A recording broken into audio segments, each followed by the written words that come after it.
Okay, so we'll get the lid open here, and first things first, of course, we have the MacBook with some multilingual warranty features, I assume. Still in its original wrap. Down here we have, of course, charging brick, the other portion of the brick, and a few booklets.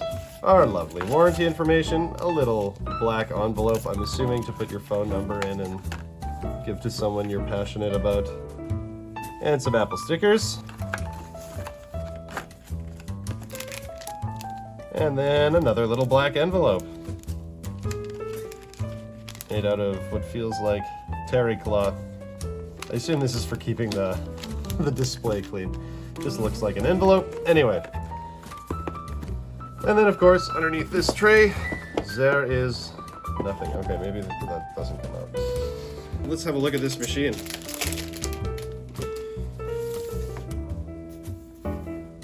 Let's have a look inside.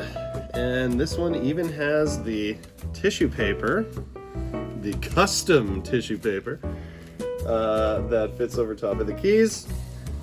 And this is our late 2013 13-inch MacBook Pro. So, like we said earlier in the video, this is a used machine, but this one is very clean. It doesn't have any of the screen peel going on. None of the keys have been worn out. I'm genuinely excited.